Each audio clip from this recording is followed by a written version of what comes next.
விஜய் டிவியின் பிரபல சிறகடிக்க ஆசை சீரியலில் நடித்து வந்த நடிகை ராஜேஸ்வரி திடீர் தற்கொலை.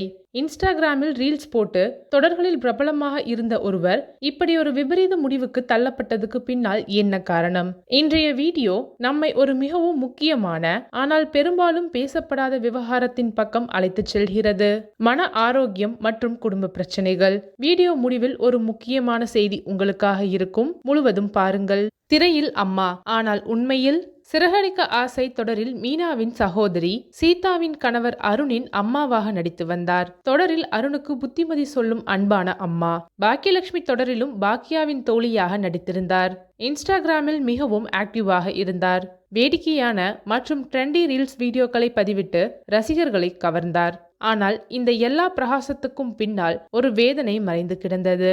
ராஜேஸ்வரி திருமணமானவர். சென்னையில் கணவருடன் வாழ்ந்தார். அடிக்கடி கணவருடன் மனக்கசப்பு ஏற்பட்டதாக தகவல்கள்.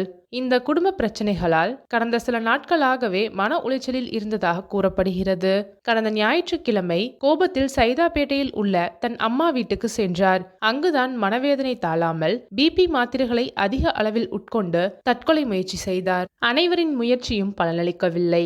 தற்கொலை முயற்சிக்கு பிறகு அவரை விரைந்து மருத்துவமனையில் அனுமதித்தனர். ஆனால் அனைத்து சிகிச்சைகளும் பலனளிக்கவில்லை. ராஜேஸ்வரி உயிரிழந்தார். இந்த சம்பவம் தொடர்பாக போலீஸ் குடும்பத்தினரிடம் விசாரணை நடத்தி வருகின்றனர். குறிப்பிட்ட காரணம் இன்னும் உறுதி செய்யப்படவில்லை. தொழில் சகாக்கள் மற்றும் ரசிகர்களின் அதிர்ச்சி.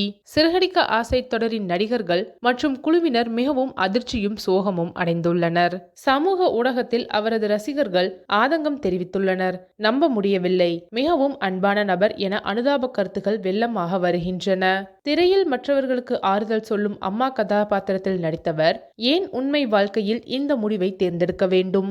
மன உளைச்சலை புறக்கணிக்காதீர்கள். இந்த சம்பவம் மன ஆரோக்கியத்தின் முக்கியத்துவத்தை மீண்டும் நமக்கு நினைவூட்டுகிறது.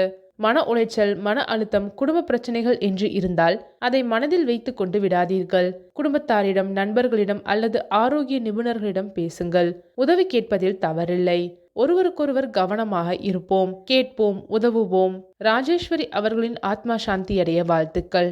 அவரது குடும்பத்தினருக்கும் நண்பர்களுக்கும் எங்கள் ஆழ்ந்த இரங்கலை தெரிவித்துக் கொள்கிறோம். நீங்கள் மன உளைச்சலில் இருந்தாலோ உங்களுக்கு தெரிந்த யாராவது இருந்தாலோ உதவி தேடுங்கள். நீங்கள் தனியாக இல்லை. இந்த சம்பவம் என்ன சிந்திக்க வைக்கிறது? மன ஆரோக்கியத்தை பற்றி நம்முடைய சமூகம் இன்னும் பேச வேண்டிய விஷயங்கள் உள்ளதா? கமெண்டில் உங்கள் கருத்தை பகிர்ந்து கொள்ளுங்கள், ஆனால் மரியாதையாக. இந்த வீடியோ முக்கியத்துவம் வாய்ந்ததாக இருந்தால் ப்ளீஸ் லைக் செய்யுங்கள், ஷேர் செய்யுங்கள். இந்த செய்தியை பரப்புவோம். எங்கள் சேனலுக்கு சப்ஸ்கிரைப் செய்யுங்கள்.